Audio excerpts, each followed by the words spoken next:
What is the same thing that it's doing? It takes us to live episode. Oh, here we go. I think we're good. But it has us.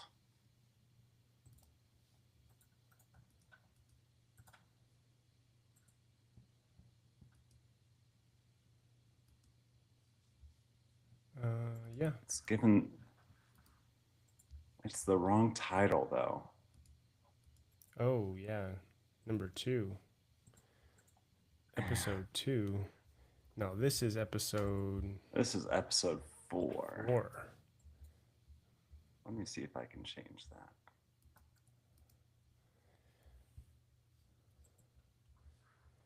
Morning, Eccles. Good morning. We are sorting out some redundant technical issues, but we're sorting it out. We're fixing it. Are you able to change the title? Yes. I need to hit a few links though.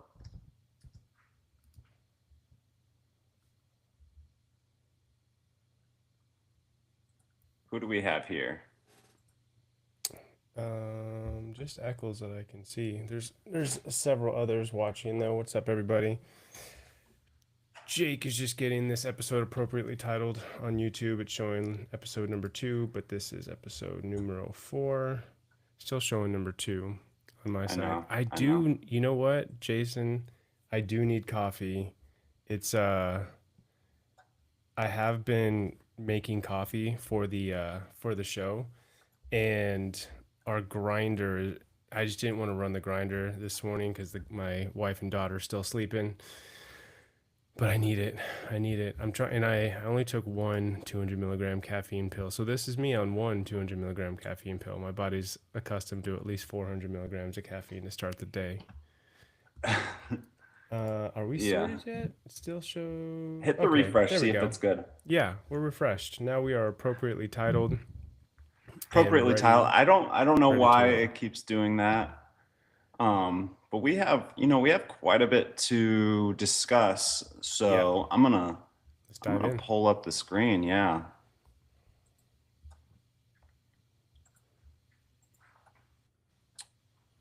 All right. So here we go. All right. Knurled News episode number 4. So we have another Kabuki update. We have a new product from Bells of Steel to talk about, the Prime Smart Arm, the Austin Bar, Freak Athlete Apex.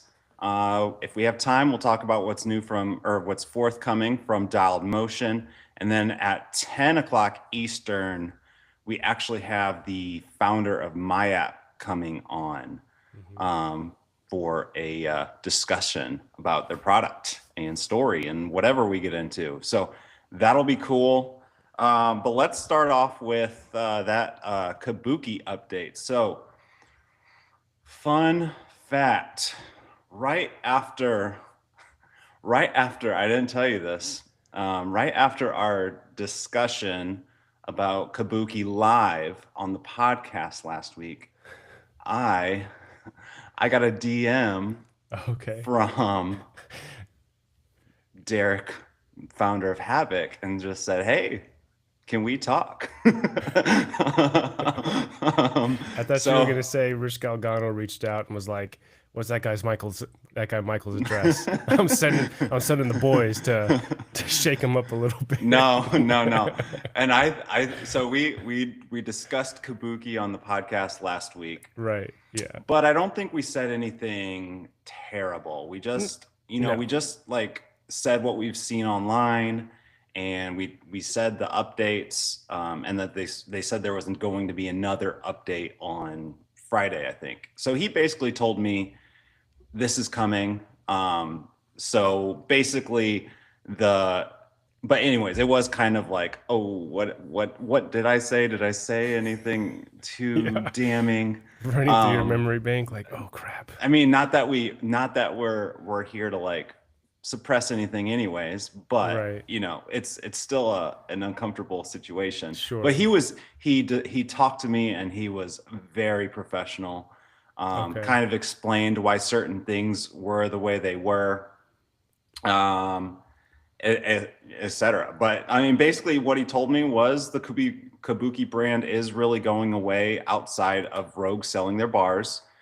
They will be changing changing whatever is left to Takeover strength, which Rich did mention on the podcast way back 3-4 months ago. Okay, did If you he? remember, he was like, "Well, we're going to change the name to Takeover Strength, take over your health, take over this." Oh, okay. So I think there's a little bit of mixed feedback on the name, but regardless, this is going to focus on movement and recovery. Their first products released are gonna be the squat saddle, strap bar, S3 harness. Other products of focus are the Baby Boomer, Boomstick, Mile Rock, Shoulder Rock, and again, Derek McCormick from Havoc will be running Takeover Strength.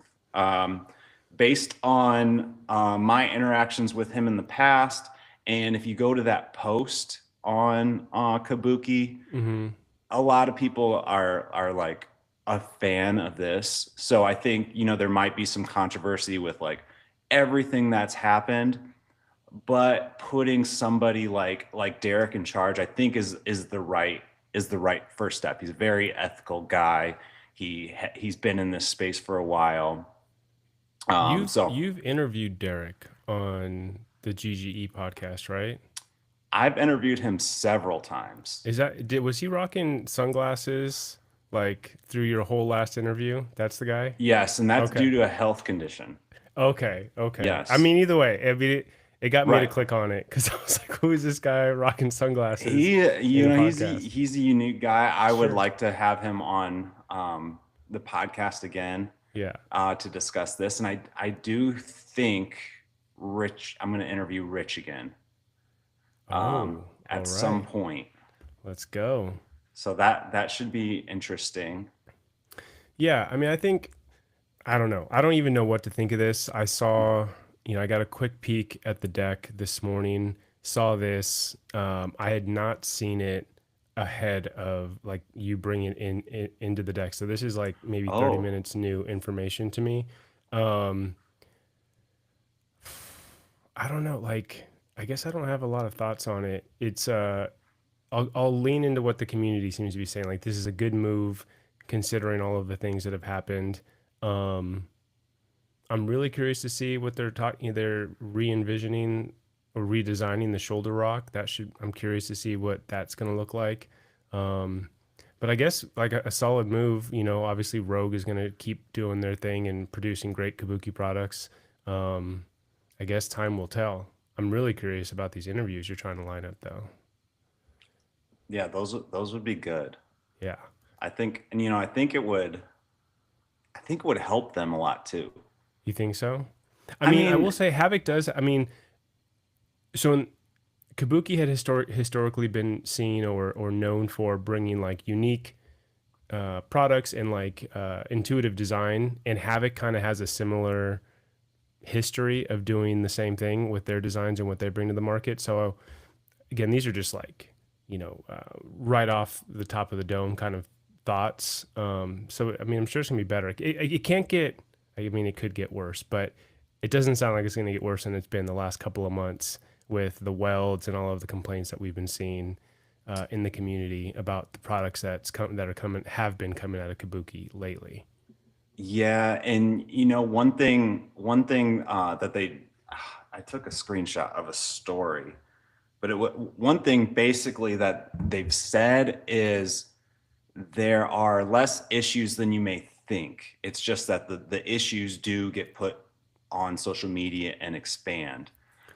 So they're receiving less complaints than you may think. I think they're still taking them seriously, but Okay. I think that's why, like you see comments like, "All right, we'll take a look at this and we'll fix it or we'll solve it for you on an individual level." Because I do think it's not like 100 bars were sent that were bad. I think it was a couple that just went a little bit viral on. I Um, fair enough, but they're pretty bad. They're pretty bad for I mean, to sure. have like an For entire sure. sleeve just like come off like it was put on like crazy glue by crazy glue or something, like pretty bad.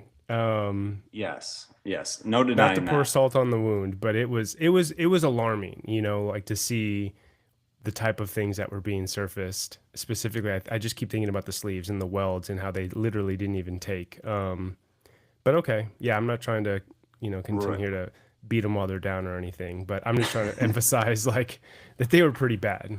For anybody listening, especially if anybody listening was a recipient of one of those Yeah. products. And I'm Yeah, not trying to say, oh, they're going to turn it around. They're going to be the best company in yeah, 5 years.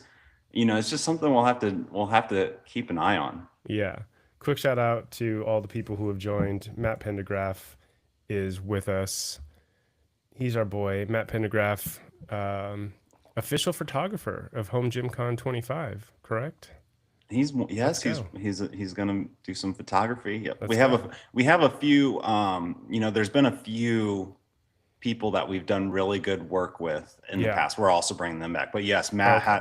Matt is the only one that has like the home gym background, and he Sure. also had some really viral posts last year. So Yeah. we definitely want Matt here to help More, spread the word. more virality. The expectations are high, Matt.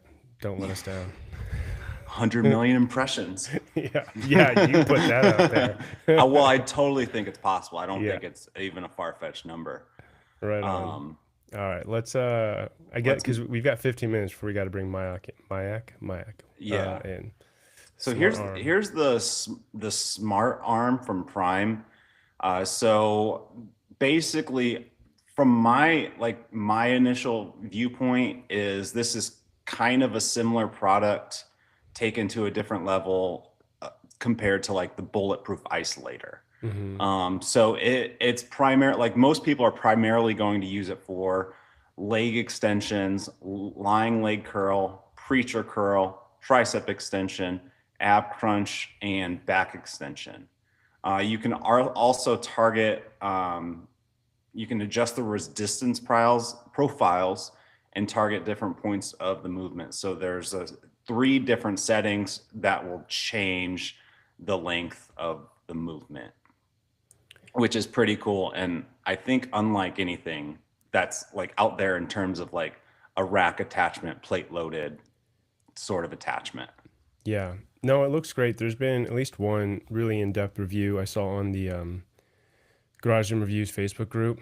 It was like pretty much completely positive. This particular guy who had owned pretty much all of these Prime machines that it can mimic, sold all of them to get space back, and just kind of went all in on the Smart Arm.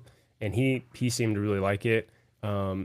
It does seem like it is very much, and rightfully so, really designed to kind of live inside of the Prodigy ecosystem, which is a little disappointing for me as a a Rogue rack owner. But I'm curious. I'm sure somebody's going to eventually pop up with one, putting it on a Rogue or Rep or alternative rack to see how that works. But so far the review's been good. I know Jose, who's another Prime guy, has got one. He had good things to say about it, but I think it looks sweet. Um, yeah, Yeah, I think it looks sweet too. I actually didn't catch the price. Do you know what the price is? I think it's like $1,000 just for the arm. And then when I think, oh gosh, I feel like Jason should still be in here to keep us honest. But when you get all of the attachments, I think you start to come up close to 4,000. Whoa. So, which is pretty much the price of one machine. So, one machine to replace them all, I guess. Yeah, I mean, you see that with the pricing of the isolator too. It's Is kind it? of Does it get up that high? it does not get that high, but Okay. it's like if you add everything, it's this price of a solid plate loaded machine. So like you're not saving any money with these attachments. They're No. just really designed to help save space. Yeah. Yeah. Yeah, I'm excited. I'm hoping to see it at Home Gym Con. Give it a try. Hopefully, they've got somebody there to kind of guide whoever tries it out.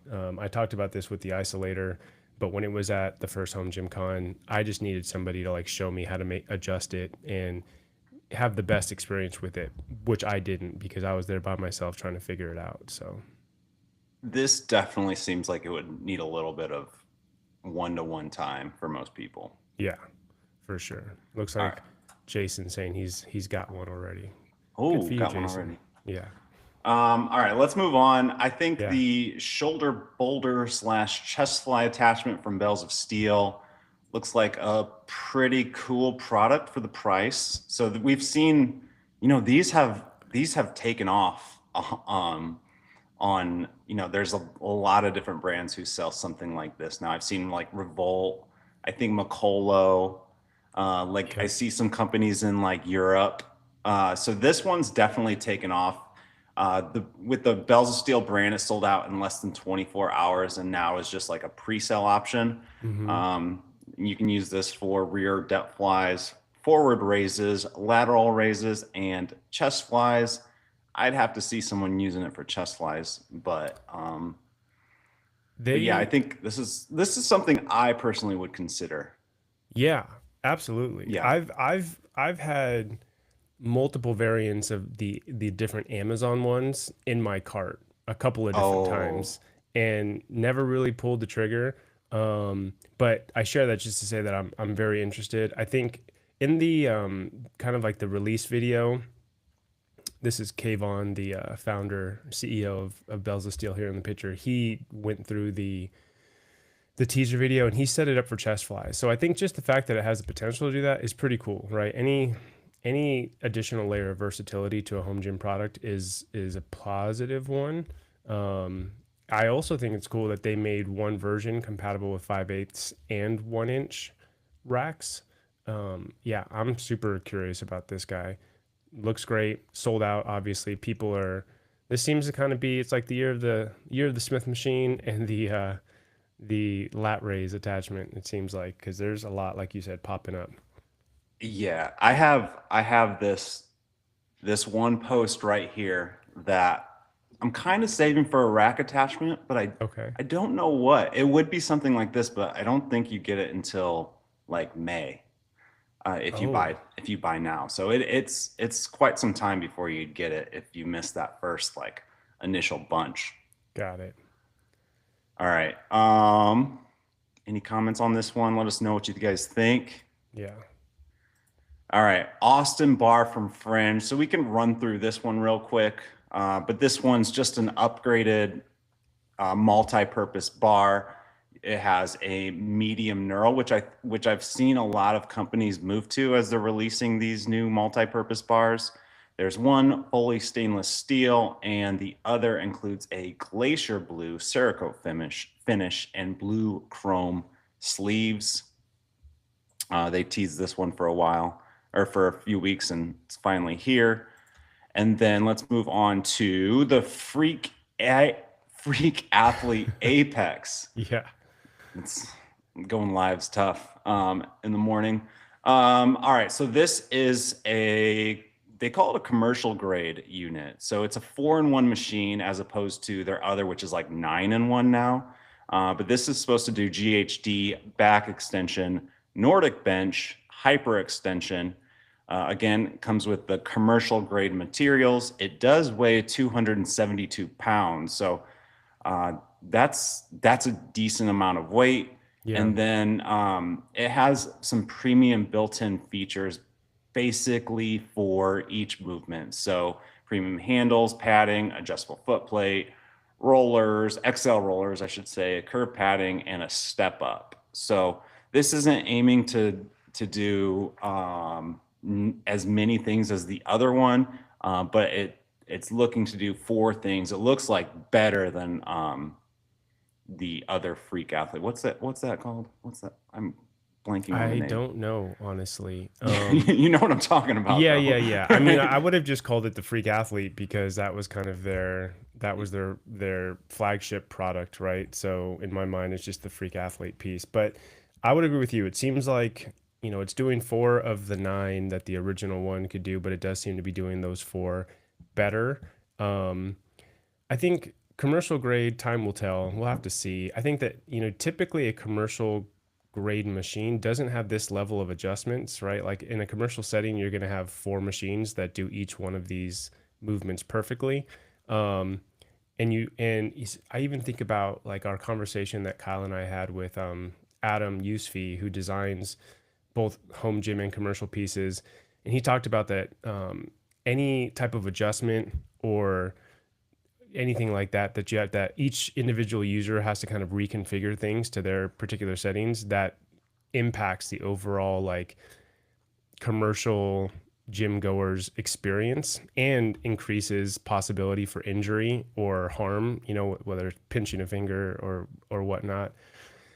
I think it's interesting. I also think it's really funny. I saw somebody posted this in the Facebook group, and Joey Ichivera posted a link to the Rogue Donkey and said, "I'll take the budget version, thank you very much." Which the Rogue Donkey goes for like 26 or 2,700, so it comes in less expensive than this one from Freak Athlete. I will say though, this is very intriguing. I want to be able to do all 4 of those movements. From my research so far, this is the only one that can do all of these things and do the 45-degree back extension. Nobody else is doing that. Can swing that foot plate all the way down to the floor so that you can get a 45-degree angle. So hopefully they have it at Home Gym Con because I want to check it out. They are not coming to Home Gym Con. Oh, they're not? Jeez. No. Jerks. All right.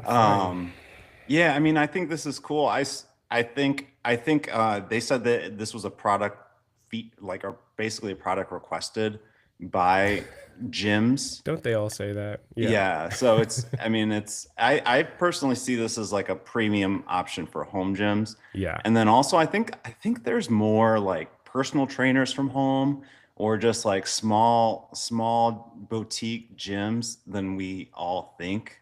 So I think a lot of companies have really focused on companies like that. Like I think Rep does that too. They say like I think a lot of gyms like that consider Rep for their products. Yeah, that makes sense. That tracks. Yeah. So also the dialed motion. So this one, we got to run through this, but this is a patent pending leg development that connects to some of the more popular benches out there, like the Blackwing, Manta Ray, Iron Master Super Bench.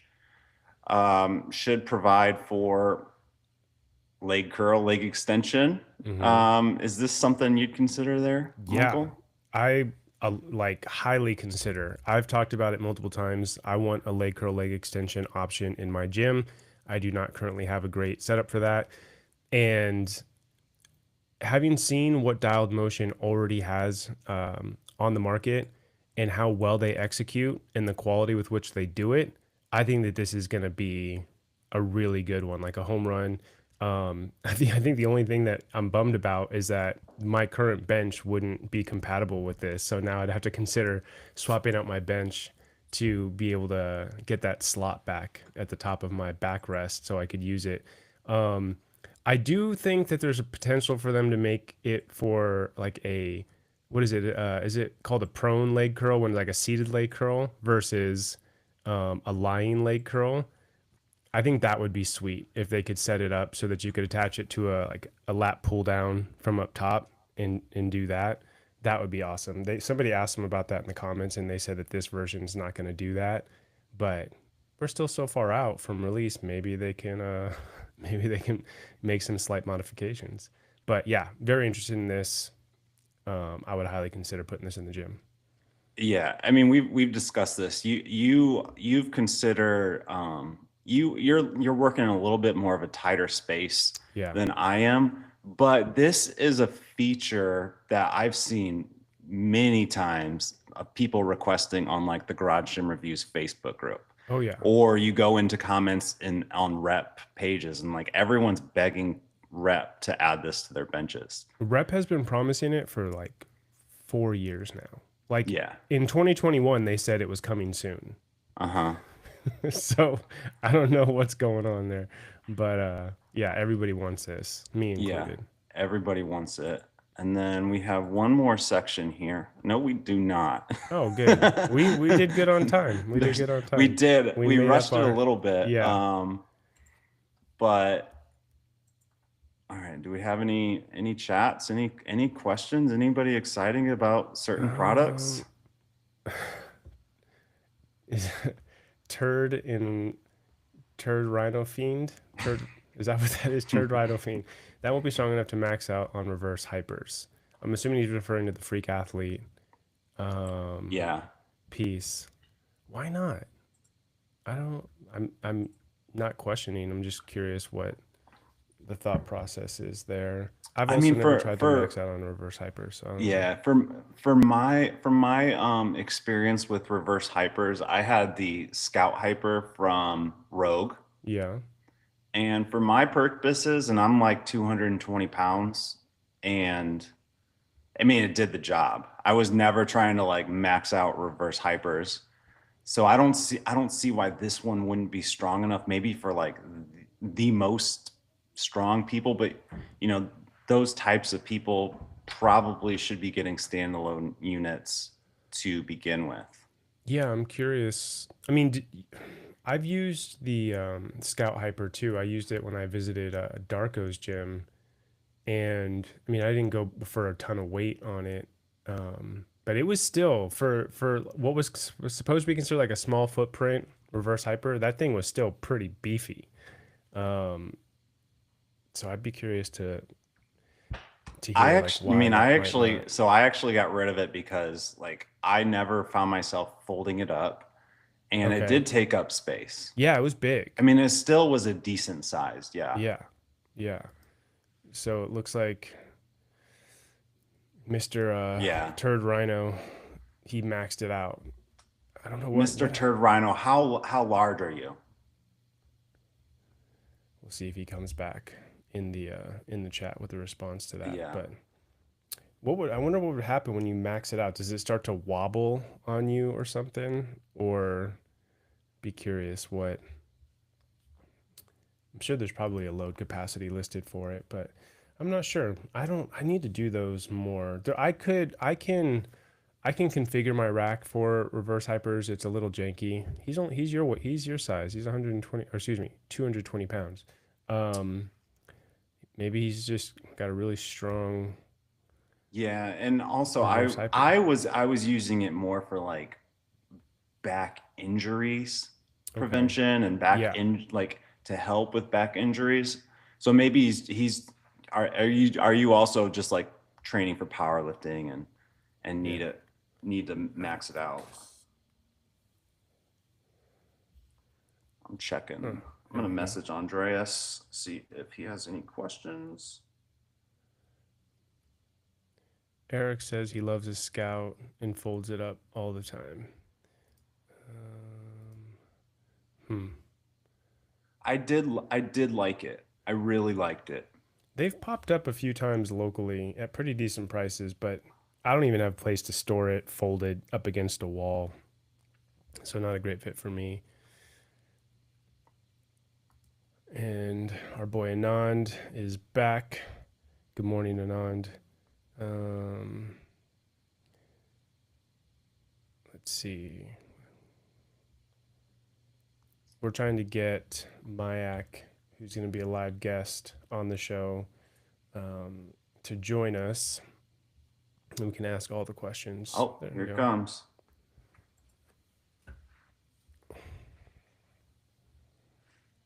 Hello, can you hear us?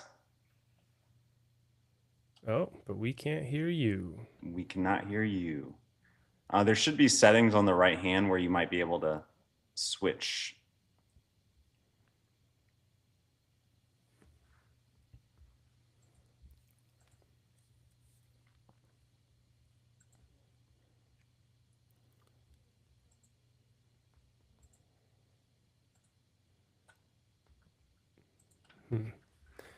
All right. Well, Andreas gets his Yeah. settings figured out. Why don't we ask the chat if anybody has any specific questions for Andreas about the Mayak?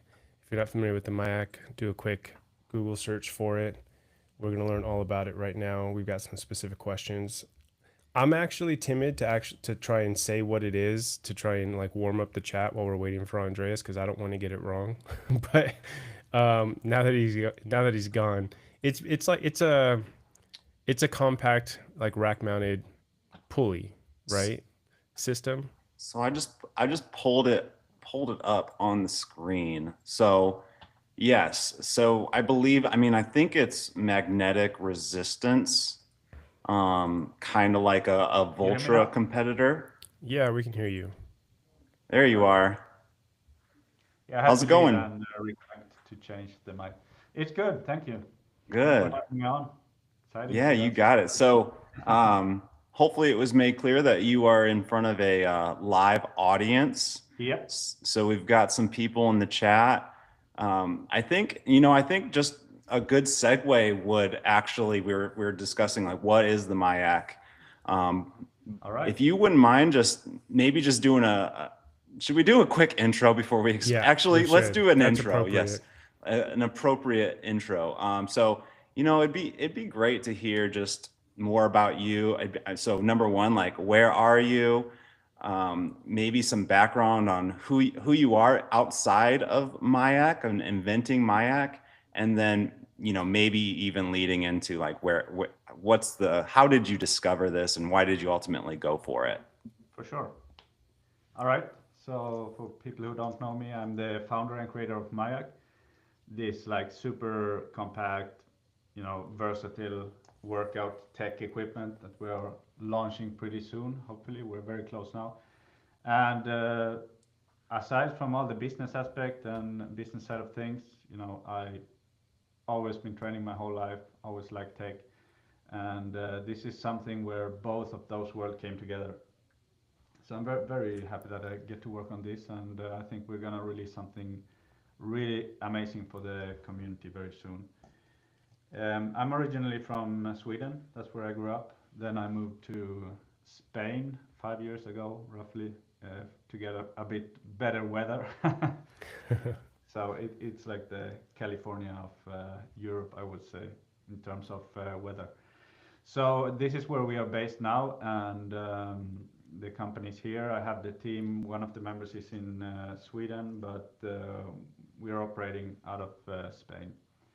So Sweet. our goal for the fitness space is to deliver the Mayak Go as our first product, something that will allow people to do all kinds of new workout routines like custom resistance profiles. That's something that's quite new. I don't think there's actually anyone out there that has that for the moment. And we've been quietly working on this for a while. We're a small team, that's why we haven't been the first to market. I mean, in terms of actually starting to work on this, we've been at it many years, and really now we're in the stage where we feel like it's at the point where we can start mass production.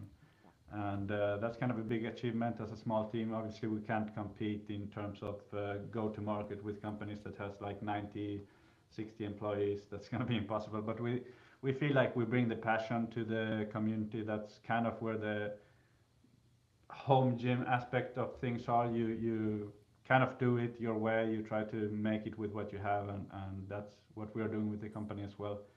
So super excited to release this product and keep on adding value to it. I think that's one of the strengths of this product, that we can keep adding new features, new updates, you know, new aspects of workout, things that going to benefit you in your workout based on what the community wants. So I would like to point that out as well. Like we are really easy to, you can pitch an idea to us. Hey, I would like to have this mode in training. We can look at it and see how we can implement it.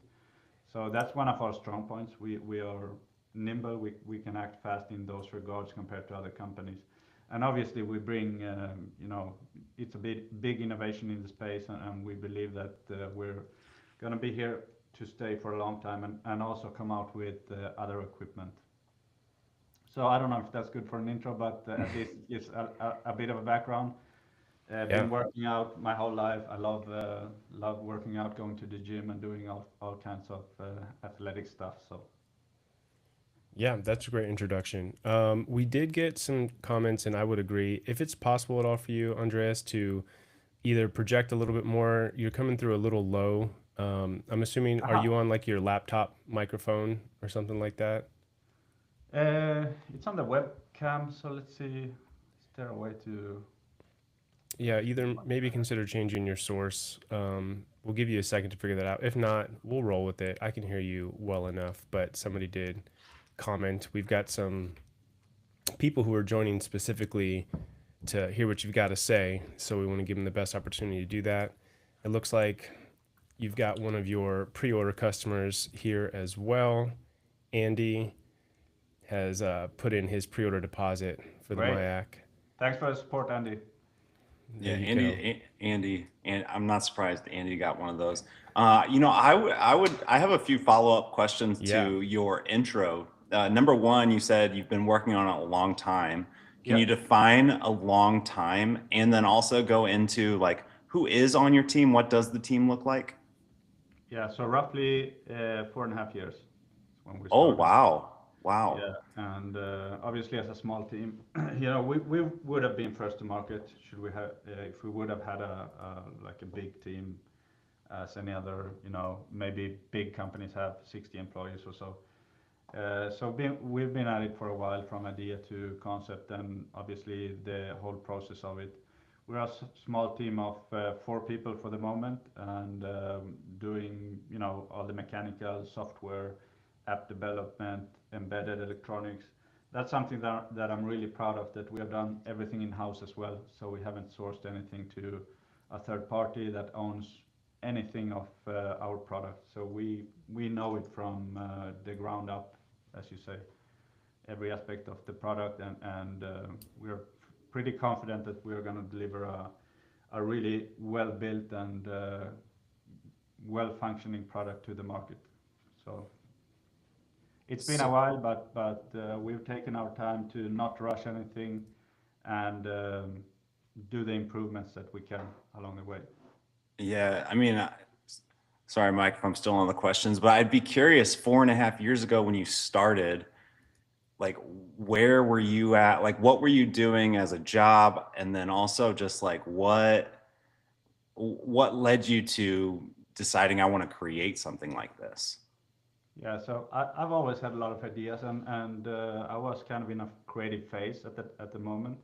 I have an engineering background, also an engineering firm that does mechanical engineering. And at that time, as I was in a period where I worked out, almost every day of the week, so maybe 5, 6 days of the week. And it was just one of those days in the gym. I got the idea, hey, how could we, you know, make this more compact, or can we add some tech to it? And the idea just came to me. So that's And pretty much how it started, from an idea, and I really saw the potential. I guess that was what really drove me forward with this, that I thought it was such a good idea that I couldn't let it go. So started on it immediately, and trying to see the viability of it, and then building the team.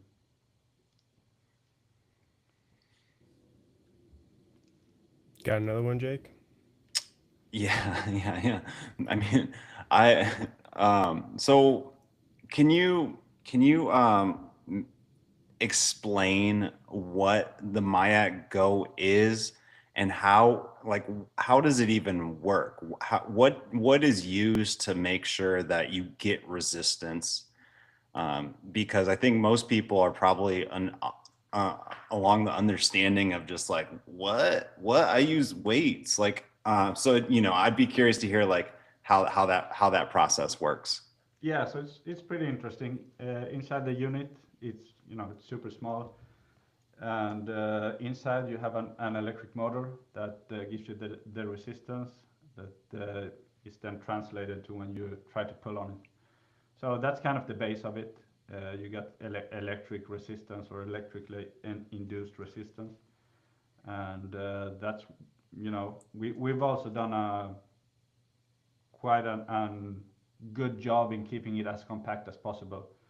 So if you look at the unit, it's not bigger than this one. We also went with an approach to have the power source, either battery pack or a power supply to be external, because we wanted to offer the flexibility to our users.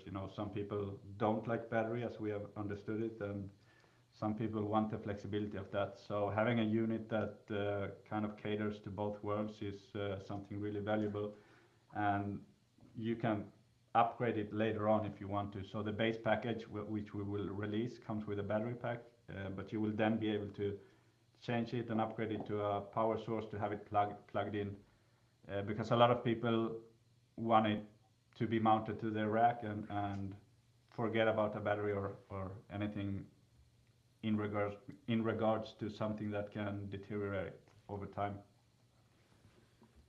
Did you take any inspiration from like any products in other fields, or like how did you even think about this? Because 4.5 years ago, I don't know if there were inklings of this like going around like, hey, people should invent this or what. So I'd be curious, like, where did you take inspiration to even like create something like this? Yeah, I would say that we are, probably the first ones. There wasn't anything like that on the market when we started, obviously, when we filed the patents for the product as well. So I would say that we are probably, if not the first one of the first ones to come up with this. And obviously, at the time when we came up with it, there wasn't anything like it. So we there was so much, problem solving going around, that when you invent a new technology, you have to kind of, through trial and error, jump through the hoops and solve different problems that you don't have an answer to yet. So, one of them being space constraints. It's like a huge deal in terms of what electronics you can fit in it, how you can make it function mechanically in a good way. But I would say, like, the inspiration that came to mind is like a normal pulley system on a tower setup. So what if you could only have the pulley and remove the weight stack? And that's kind of what you see as well in the design. We went with an open spool design, which adds a lot of benefits in my opinion. Obviously, there are many ways to solve a problem, but I think that's, a really convenient and good way for the user to have it set up, because they can then choose to change the rope, or they can, easily modify it if needed to, and they always have access to the entirety of the rope. So that's something that we thought about a long time and decided to go that route.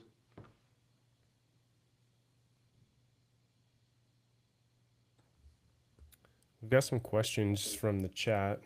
Jake, do you want to jump into those? Or I feel like the questions that you had prepared for Andreas will cover those. Yeah, I'm not even going through those. I'm not even worried about those. Okay. So let's hop in through the chat. Yeah. Okay. All right. Let's see. So let me make sure. I'm just going to share this because I thought it was funny. John said that the Mayak looks 10 times higher quality than the rack it's mounted on in your promo. And I would agree actually with that. You're not doing justice right, to the so product. luckily with we're that. not selling racks, so Yeah. Good. That's appropriate. I think it's a valid point. Yeah, so I think, and I'll share this other one from Lift Salty. He said that, and this is where I saw you kind of pop up too. We know that Larry from Bulletproof Fitness was, I think, there in Spain, and there was potential for a collab. What I didn't know, is that officially no longer in consideration, or No, I mean, just for kind of give sure. us the history on why was Yeah, Larry I there, mean, what was going on? yeah, Larry's a great guy. It was amazing to have him here, host him here. Like, we did some amazing shoots with the Mayak. He tried it out, loved it, and right now we're at stage on, figuring out what path to take forward. So obviously, any kind of partnership or business associated deal takes its course of time. You know, you have to go through the details. You have to make sure everything's right for all the parties.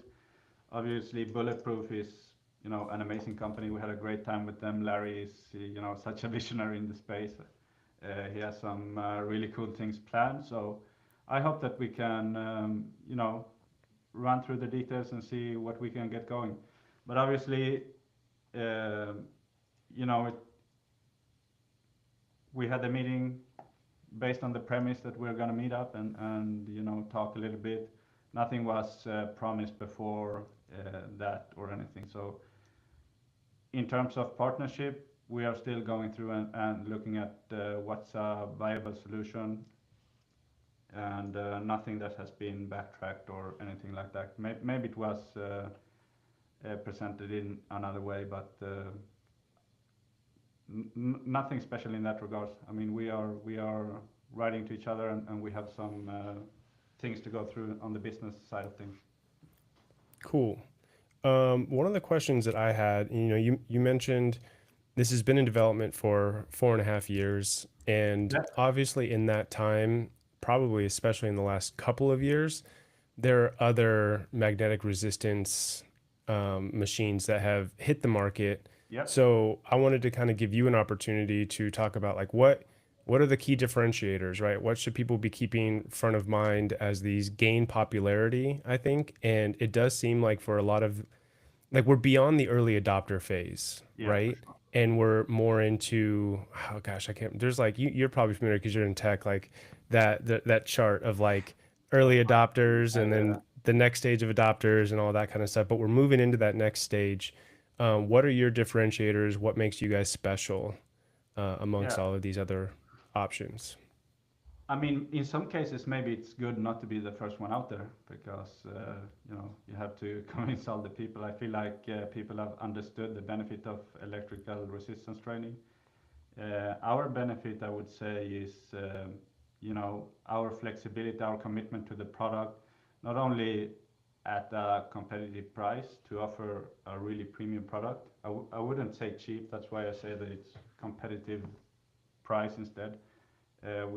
We obviously try to focus on the quality aspect of it, which I believe we have nailed, and that's one of the aspects. Obviously, also the resistance profiles, the live feedback, all of those features that we have implemented. I don't think customer resistance profiles is, you know, something that is implemented in other devices as well. We have the unit that has the most resistance on the market, if that's interesting for people, 220 pounds. 220. Okay. So we could probably go higher, but we felt like it was good enough for most of people working out, because something you forget when you have this kind of resistance is that it gives you, you know, maybe 30% more, it's maybe 30% more challenging than actual normal weights, because you lose the benefit of the inertia.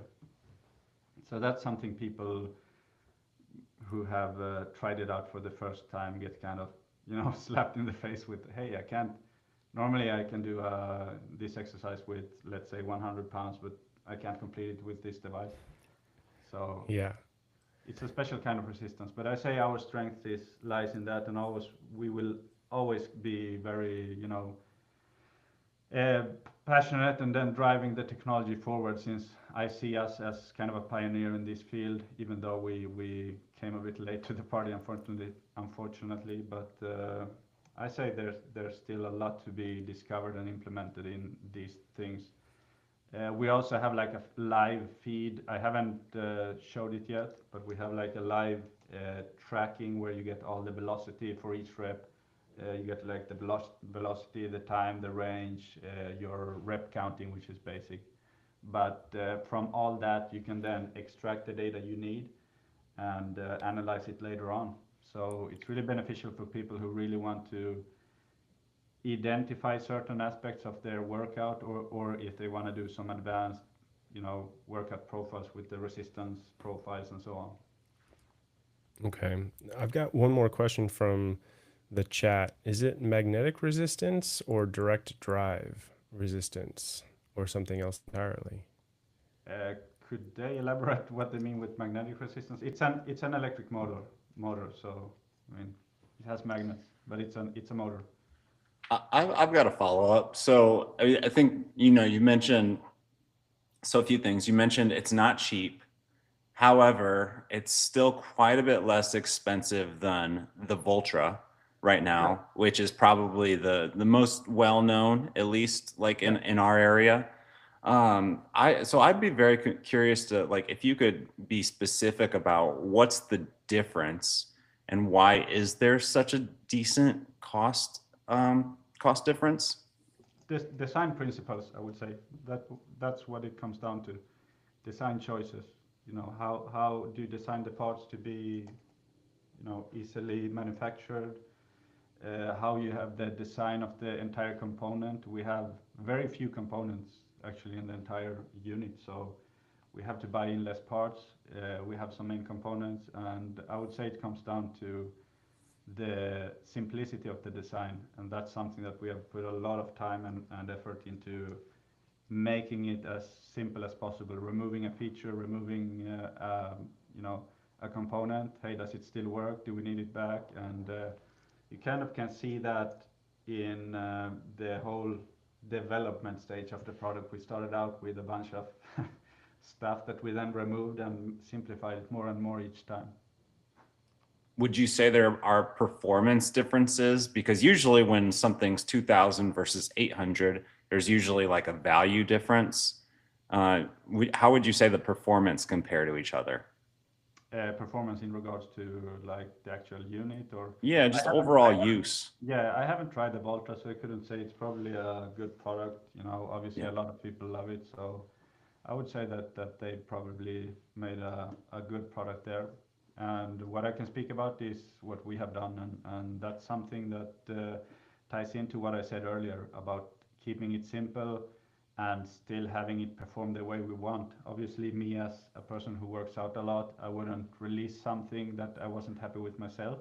And I guess that's kind of why we have been, in this development stage for this amount of time, because we wanted to push the limits. We wanted to give the best, the best reactiveness, the best speed of the unit, the best resistance. And to do that, you have to overcome so many hurdles in the sector, because you're not only talking about a dumbbell or a barbell. Here you have all aspects of tech. You have hardware, you have electronics, you have an app, you have embedded software. So all of these things have to cooperate to give you the best performance the product can give you in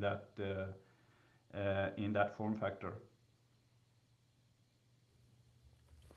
I have a question. So one of the things that me is not wanting to be like personally an early adopter of technology like this, and that mostly kind of revolves around the idea that pretty much everything in my home gym will hold its value, right? Steel and iron, 30 years from now will still have some level of value to it. So that I'm just speaking for me personally. That's been kind of my reluctance, is resale value, durability. So that gets more to the question, like what type of quality testing, durability testing do you or is just kind of expected of a product like this? Do you guys have like a unit that's tied up to a machine that's putting it through 10,000 reps or anything like that? Like what kind of testing have you guys put into, if any, to quantify, like, hey, as a sales pitch or as a marketing principle, to say like, hey, our units have survived X amount of reps with no problems and are still working, to this capacity? Yeah, exactly. So, I mean, that's a really valid question, and obviously, this is not going to outlive like plates or a dumbbell, but I guess that's kind of understood in the space as well. In terms of quality testing, this is a metric that we will put out on the launch. How many repetitions, how many pounds or kg can you expect to put through this unit? But it's nothing that's lesser than anything other in the market. So kind of something to keep in mind is also designing in a way that you choose your wear and tear components, so that it's easier to then maybe service or do a quick repair yourself. And that's kind of the approach we have taken to, decide, hey, so if something is gonna need to be changed in the future, it's gonna be this, instead of not knowing or kind of letting everything, be a replacement component. But as far as the testing, this is something that we are actively doing, setting up like, how do you say, a testing program where you have it, like you said, wrapping through. And that's the detail that we will share during the launch. Okay. For, obviously the how do you say it, guarantee Mm-hmm. of the product, but then as well, this is what you can expect of the product. So, is that what you think it will be? Like, will that be the metric or one of the metrics that you look to surface is how many repetitions? I'm curious, like I think about like I have a 3D printer and you Yeah, quantify that in like print hours, right? So yeah. would this be something that was like hours the motor's running, or would it be repetitions, or are there other KPIs or metrics that are appropriate for this? Because you wouldn't do that with the barbell, right? You'd be like, oh, No, it's been used for 10,000 hours. It's in great exactly. condition. I think a metric that is, you have to think about what metric makes sense, and it can either be a repetition. I think that leaves a lot to be, you know, decided. But having maybe a weight, total weight, or something like that is probably more reasonable. So you can expect this many tons or whatever out of the device before you need to do something. Yeah, something like that probably. Yeah, so I would imagine, does a higher weight setting put more stress on the motor than a lower weight setting, or is it all Yeah, yeah, yeah, for it sure. does? So Okay. as any system that goes uses a motor, that's the basic principle. The more current you put through a motor, the more you stress it, and the more power it produces. Okay. Cool. Yeah, that makes sense. I had never thought of these questions, so thanks for entertaining them kind of on Yeah, the yeah, fly yeah. here. Happy to answer them.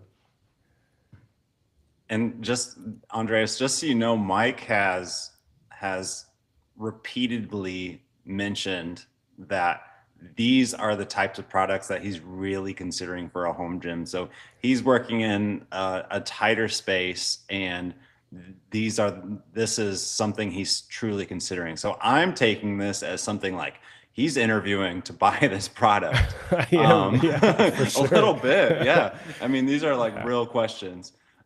I mean, I have a couple questions. So, number one, I know that you did a Kickstarter.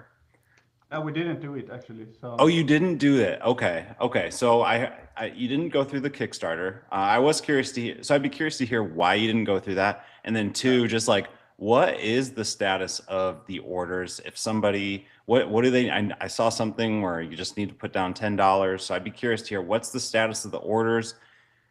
I know it's tough timelines, but any timeline estimates you may have would be helpful too. yeah. So going back to the start, that's what we intended to do, to go through crowdfunding. We've actually worked with a company that was kind of guiding you through the process and kind of telling you what to do in terms of landing pages and payment setups and reservations. So that's where that reservation cost came in, because it gives you an indication of your actual demand, which I think is good. Um, in the end, we chose not to do the crowdfunding route because we didn't want to have people, put down the whole amount and then you're waiting like 4, 5, 6 months after you've paid. So we've actually taken a lot of risk on our own to try to have it, already production ready. And after you put down your money and the pre-order campaign is ready, we're gonna fund the production and get the parts out as fast as possible, as opposed to the crowdfunding, where you would then, after a completed crowdfunding campaign, you would continue with your development process and do all these steps that take like 4, 5, 6 months and have a bunch of customers waiting. So that's the reason why we didn't go with that. It's because we wanted to give as much assurance to the community as possible before we launched. So we could have obviously launched like 6 months ago, but I think this is better. Okay, so what does somebody have to do now to purchase, and what are those time estimates? So right now we are looking really it's looking really promising to be able to be launched on during Q1 this year. Oh, So if nice. it's late Q1, so we would say like between 1 and 2 months probably. It's a good possibility that we would then start everything, do the pre-orders, and start production. So obviously we were a bit delayed with some, natural disasters that happened here in the region that affected some company we work with. But they are almost at full capacity now and are already doing their side of things. So hopefully they can finish soon and we can launch the product. So it's very, very close to being, ready in that regards. So obviously the product is ready, but before you can sell something, you have to go through all this documentation process, and that's just things that you can't speed up or control. You are completely reliant on outside third-party companies to do that. So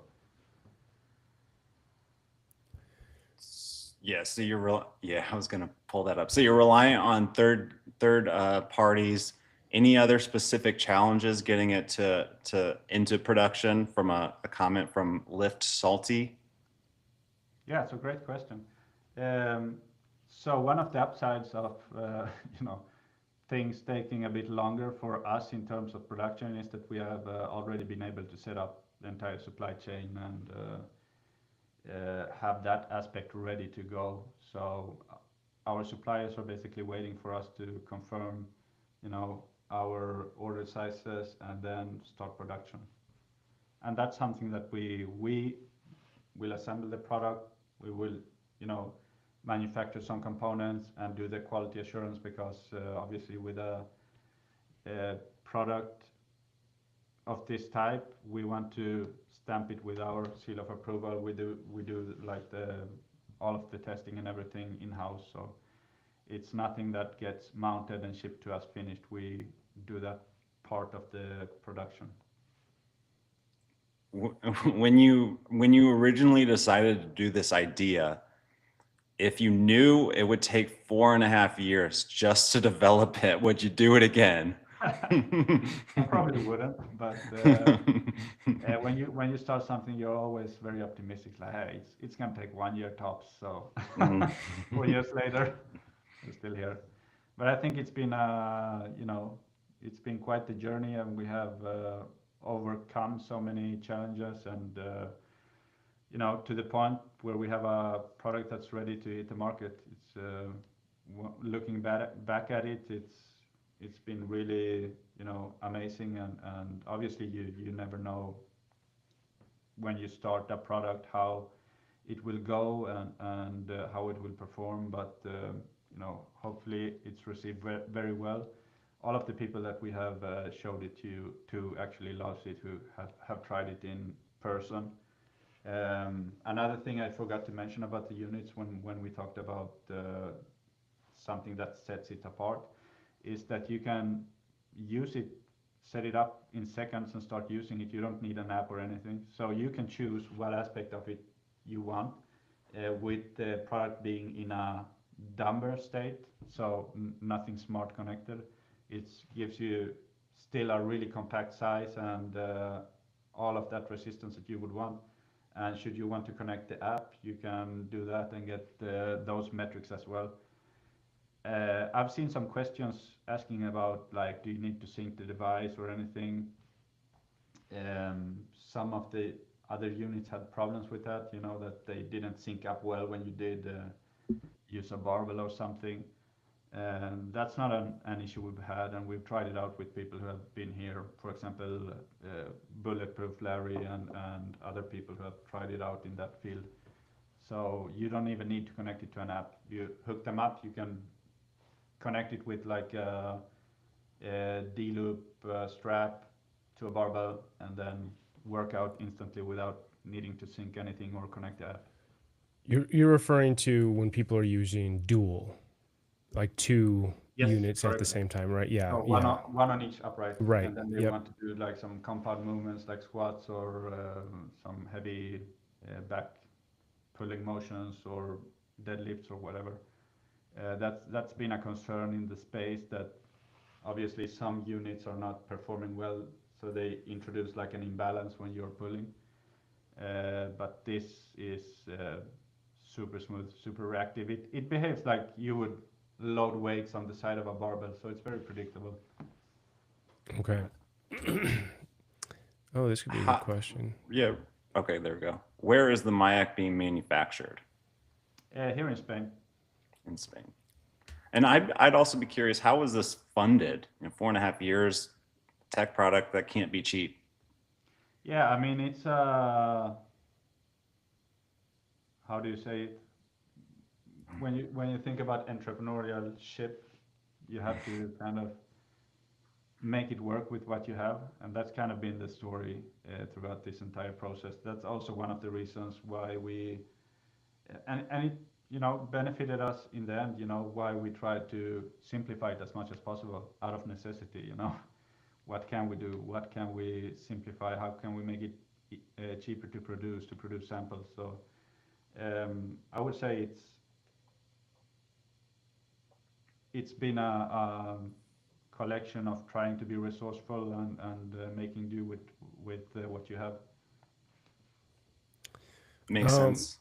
Yeah. So you said, like samples, and you have a small team of 4 people. And I know that you've repeatedly talked about, you work out a lot and have been for a while. Where else are you gathering feedback? Have you sent samples to, either friends or, creators in the space to get their feedback? Like, what does that process look like for you guys to make sure that you're hitting it out of the park with V1 and not quickly having to scramble and release some type of a V2 based off of like early consumer feedback? Exactly, and that's something that we have put a lot of effort into. We want to make it already the V2 when it's the V1, so having the product complete and finished. And when we gather feedback, we've been at fairs, we've been at gyms collecting data, met several personal trainers who've tried it out. They love it. Obviously, everyone who tries it out and is in the field of personal training rehab loves it instantly because they see the huge potential of it. So when we've been at the gym shooting some content or something, we always get people walk up to us and try it out. Latest was a personal trainer, who did a lot of traveling and had a bunch of clients. He said like this is a real game changer for someone like me. So it would be getting the insights from people like that. Also, having some expert that came here to visit us and try out the product, go through the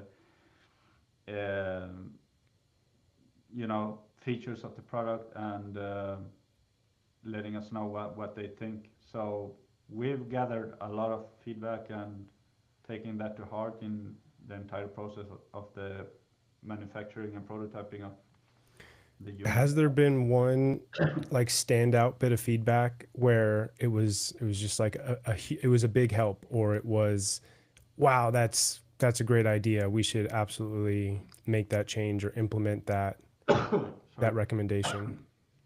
Um, so I would say that's kind of more in the developed stages of the product, where we talk to people who really have dedicated their life to the you know biometrics and performance improvement side of things with athletes and other professionals.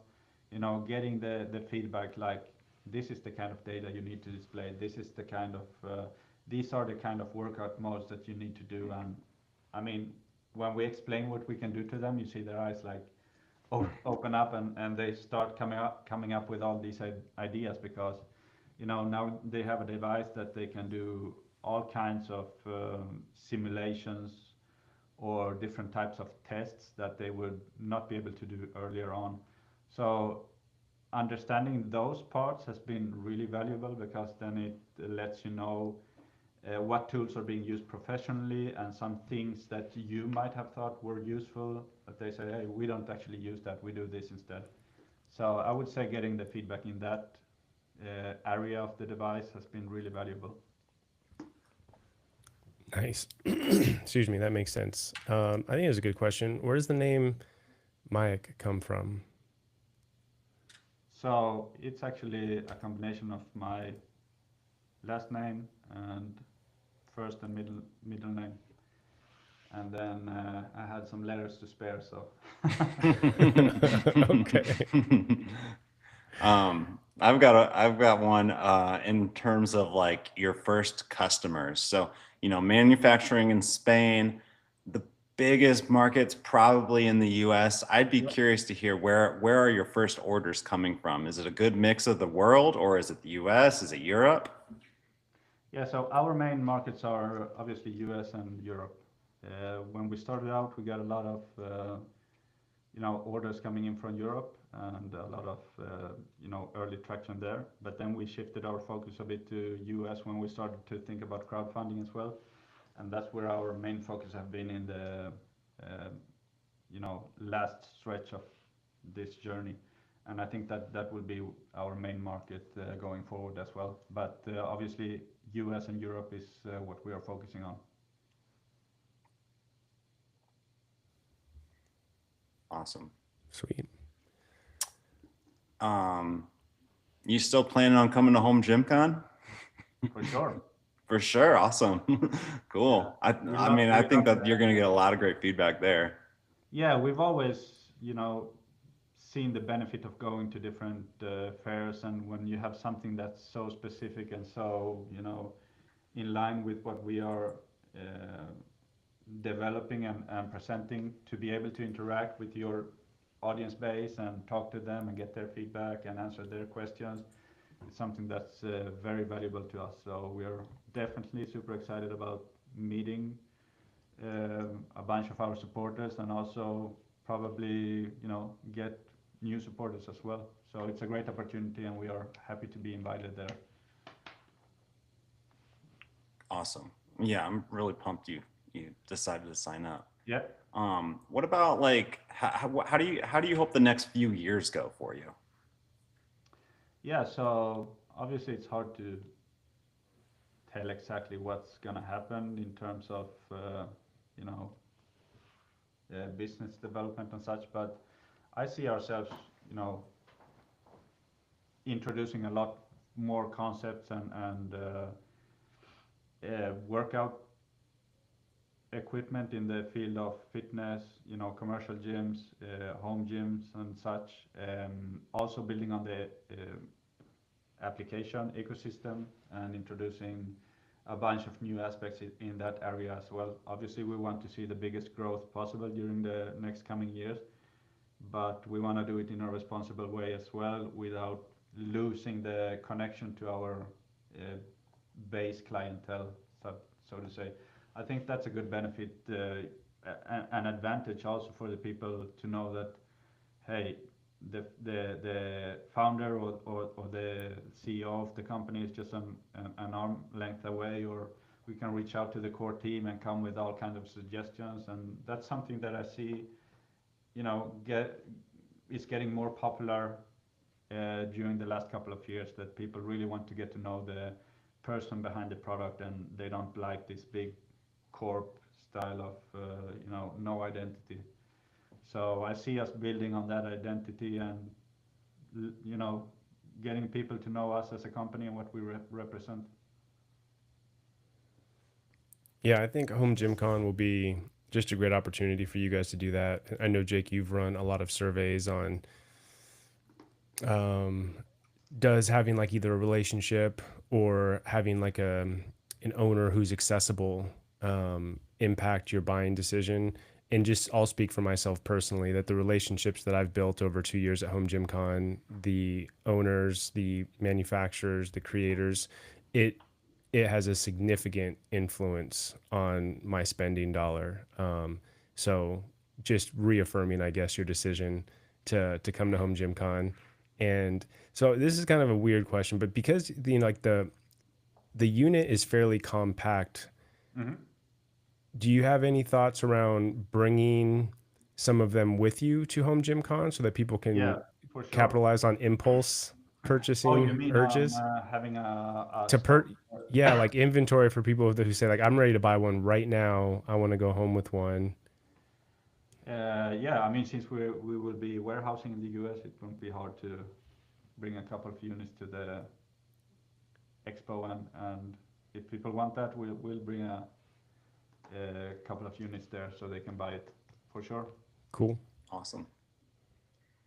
I think it's good, a good opportunity because you can, test out the product in real life and you know, decide if that's something you want or not, and if something you want, it's there. So great Yeah. idea, great suggestion. That's something that we're gonna try to implement for sure.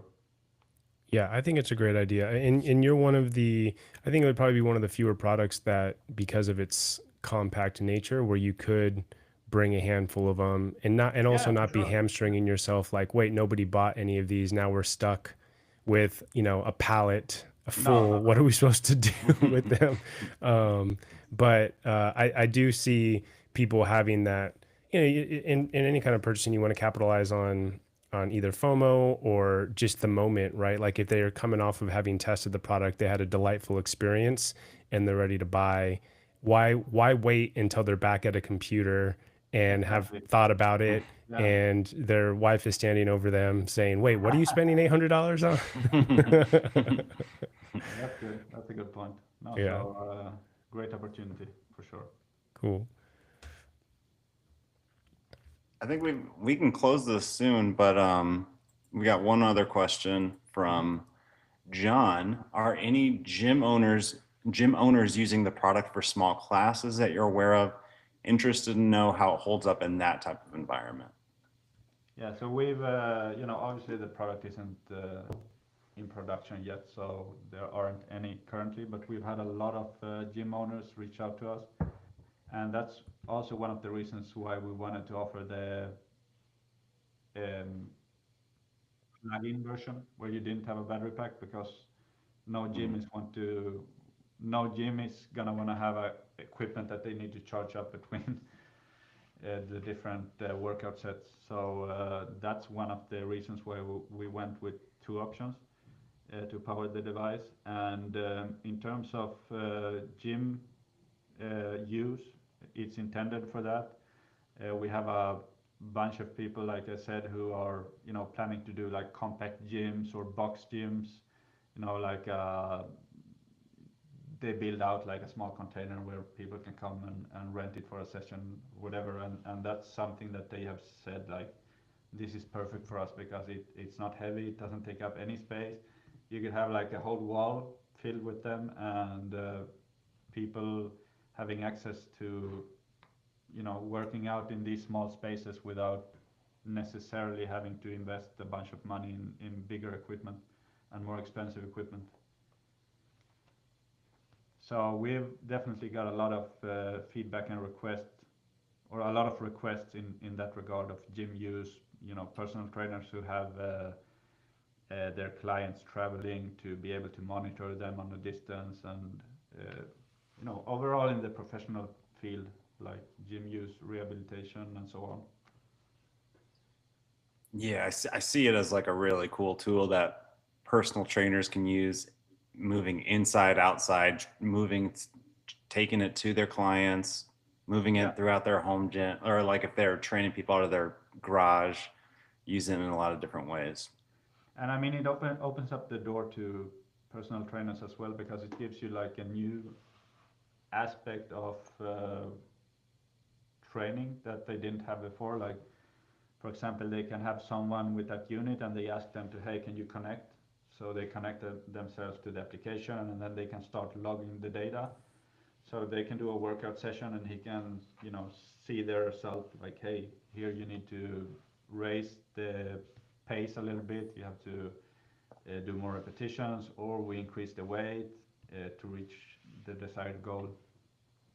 So they can be kind of remote monitoring and giving feedback as well.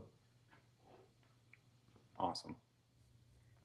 Well, Anything else, Michael? Yeah, Andreas, anything else that we missed that you'd want to make sure we cover? For the moment, I'm pretty happy.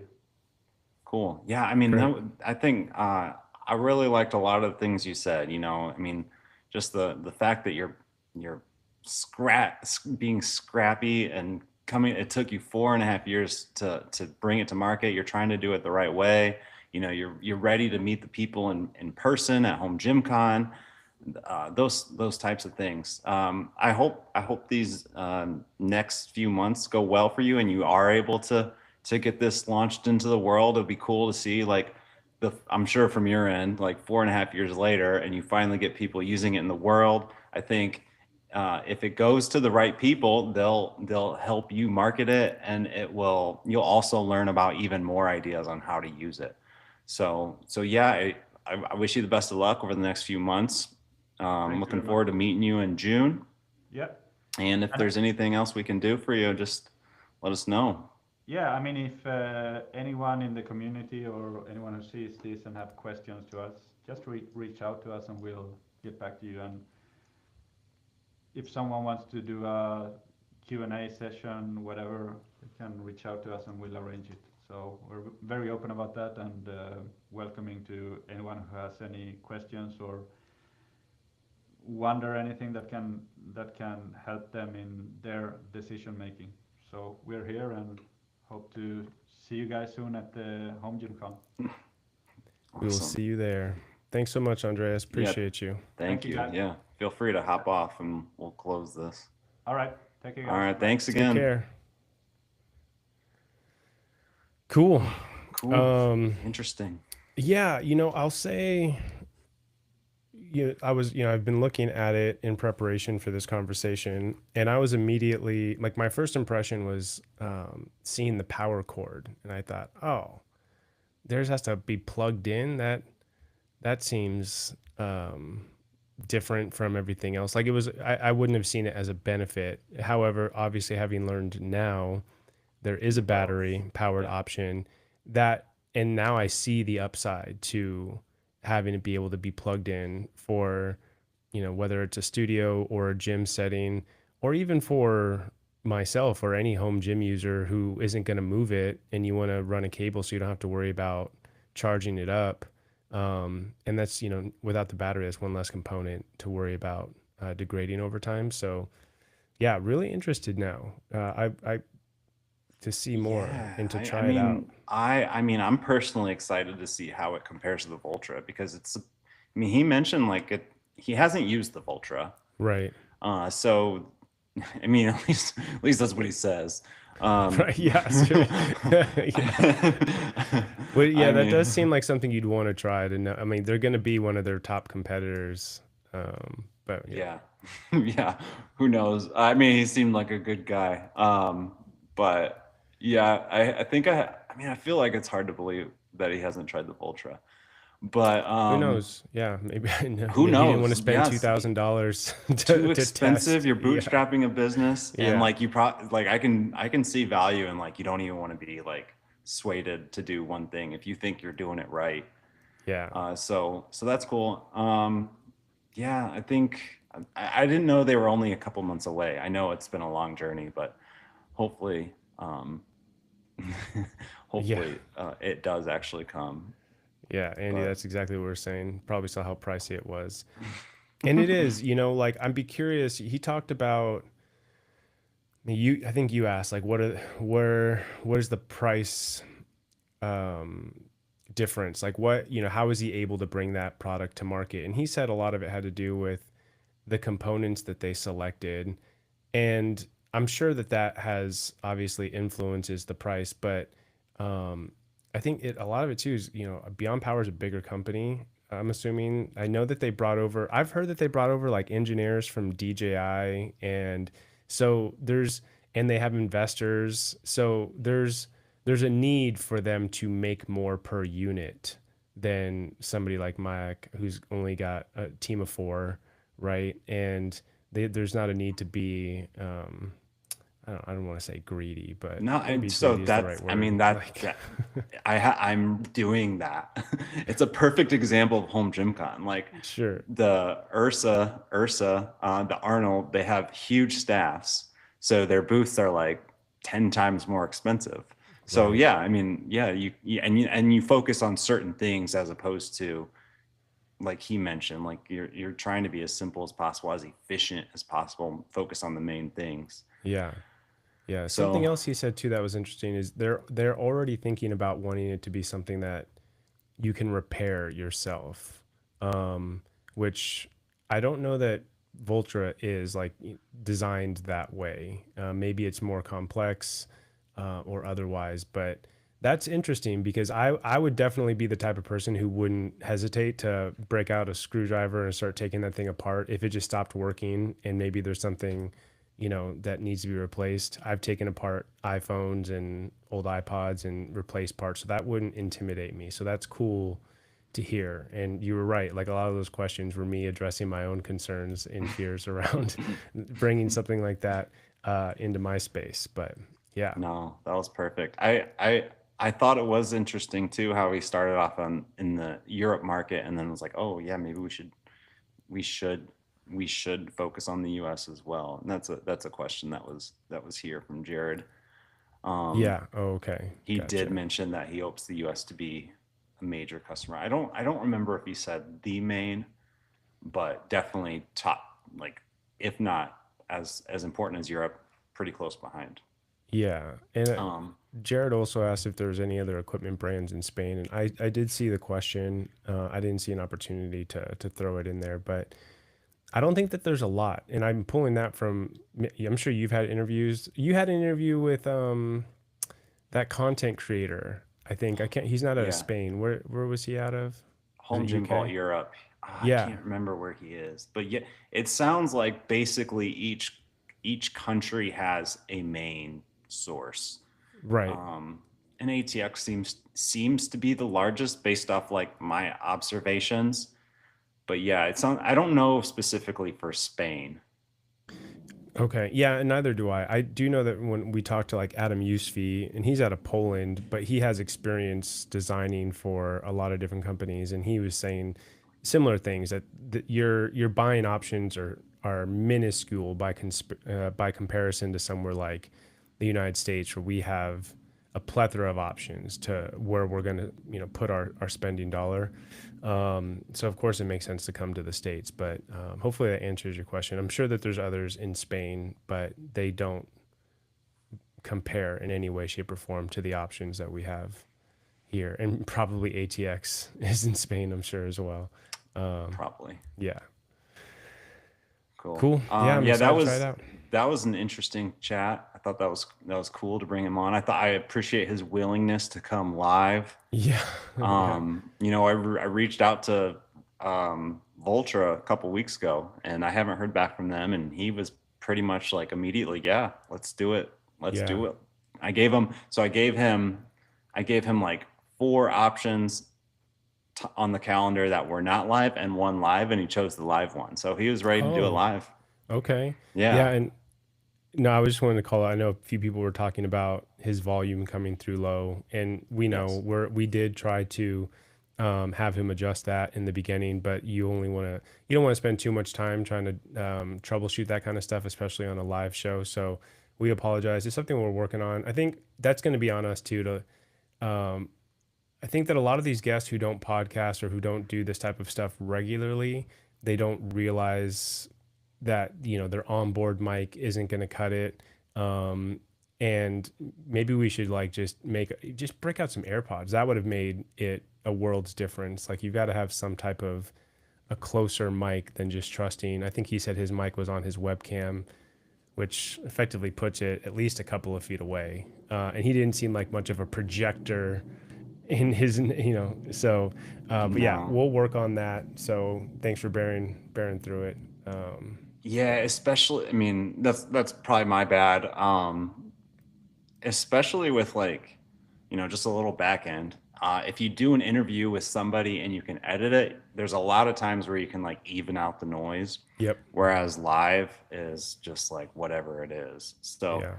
So that's just, I think, something I took for granted and didn't really consider live. But now we know. Yeah, now we know. Yeah. So yeah, I think we've been doing this for an hour and a half or so. So I'm going to close this, but we'll be live again next Tuesday. The plan is still 9:30 a.m. So 9:30 a.m. Tuesday. Eastern Standard Time. Eastern Standard Time. If you guys have recommendations on things that we should cover, any guests you'd love to see, we will absolutely listen to you and see what we can do. Yeah, and on that note too, somebody asked about the Dane 2.0, which I thought we might cover in this one, but I think we're going to save that for next week. Maybe we'll learn more. Yeah, about we can what save the changes that. are. I didn't include a few things on that doc because I knew we only had 30 minutes and we had the guests coming. So yeah, well, we can talk about the Dane 2.0. I have no information on it. Maybe I can do a little digging this week and we can talk about it. Cool. Sounds good. More to come. See everybody next week. Thanks for checking it out. Thanks, everyone.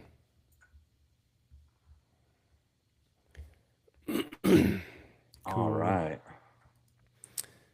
Yeah, I thought that was pretty good.